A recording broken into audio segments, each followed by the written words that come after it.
Ursula von der Leyen a donc prononcé son discours sur l'état de l'Union. Alors on sent que ça fait frétiller les journalistes parce que justement ça a l'air puissant, on est sur le même plan que les États-Unis, c'est formidable. En plus là, elle était en tailleur jaune et bleu pour défendre l'Ukraine. Il y avait quelque chose de scénaristiquement bouleversant.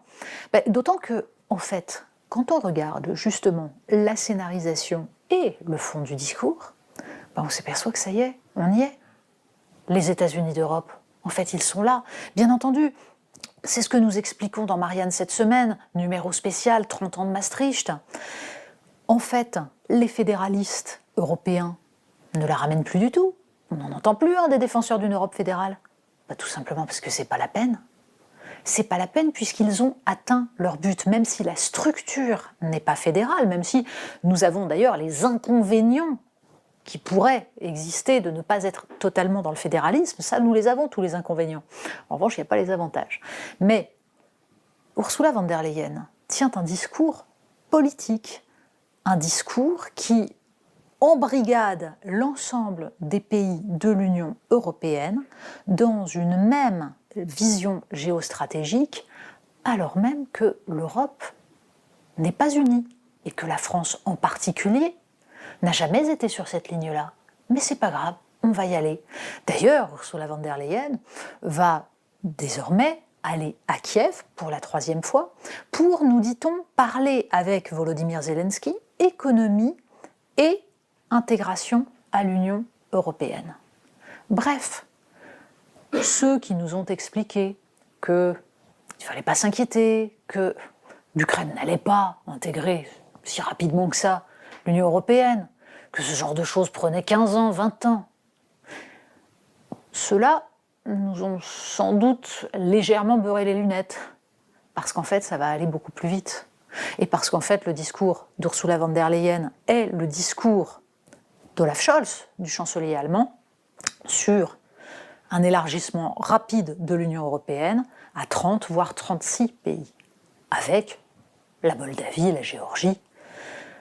Derrière cela, il y a le rôle du contribuable européen, qui va financer tout ça. Soyons très clairs, ce sont les entreprises américaines qui reconstruiront l'Ukraine avec le financement du contribuable européen. C'est de bonne guerre, dira-t-on. C'est notre contribution, le prix de la liberté, comme dirait Emmanuel Macron. À ceci près que le discours d'Ursula von der Leyen là-dessus est aussi passablement hypocrite.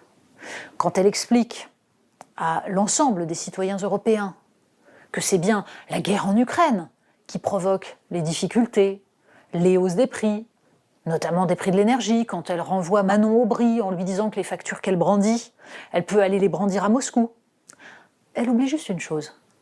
Si l'Union européenne est dans cet état de dépendance énergétique, certes, c'est parce que la guerre en Ukraine a servi de révélateur, mais c'est bien parce qu'il n'y a pas eu de politique industrielle et énergétique autre que l'ouverture à la concurrence, la dérégulation, la destruction de l'ensemble des services publics d'énergie en Europe et en particulier en France.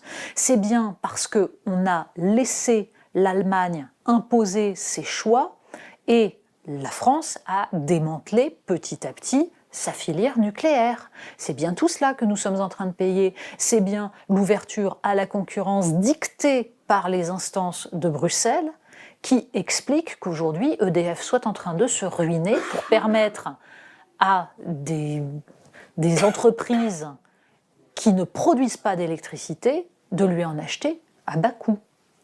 De même, c'est bien parce que on a détruit les services publics en France et en Europe, et qu'on a créé ce marché européen de l'électricité, qu'on aligne les prix de l'électricité sur ceux du gaz. Ça, c'est pas Poutine qui l'a décidé, c'est bien l'Union européenne.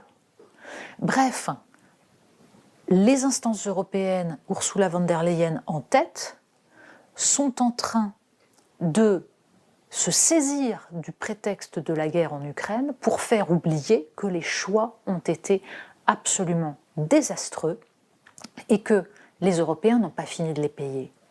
Pire, l'accord qui va être trouvé de solidarité pour venir en aide à l'Allemagne et pour compenser tous ces choix désastreux va se faire sur le dos du contribuable français cette fois. Et c'est notamment Olivier Marleix, député Les Républicains, qui alerte là-dessus.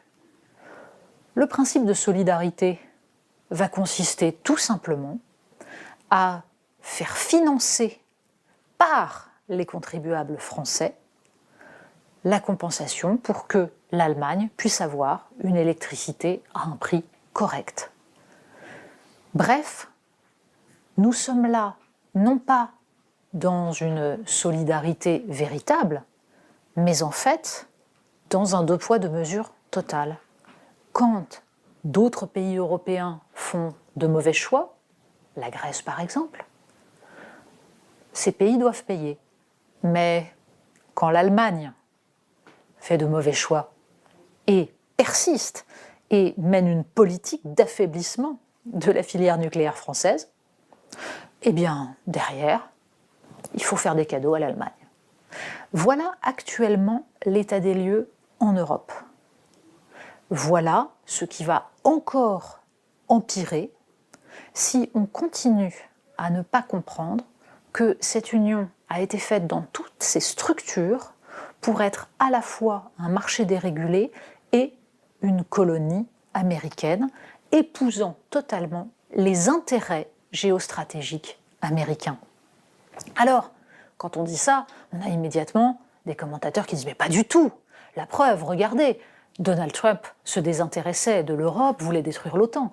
C'est bien la preuve que les Américains n'ont pas du tout cherché la situation actuelle. » Oui, alors Donald Trump était un petit peu une exception. Dans ces cas-là, parlons de la politique impérialiste des démocrates américains, qui s'est remise en place directement avec l'arrivée de Joe Biden et qui a abouti à la situation actuelle d'inféodation complète sur le plan militaire, puisque ce sont bien des armements américains que les pays européens achètent, même si l'Allemagne a bon espoir, évidemment, de tirer profit pour son industrie d'armement de la situation actuelle.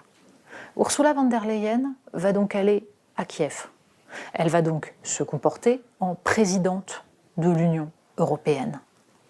Nous sommes dans une nouvelle variante du Saint-Empire romain germanique. Peut-être arriverons-nous à sauvegarder quelques spécificités françaises dans ce cadre, mais il serait tout de même utile que nos dirigeants explicitent cette situation et qu'ils soient honnêtes sur des dossiers concrets, comme par exemple celui soulevé par Olivier Marleix sur le futur accord de répartition et de solidarité autour de l'énergie.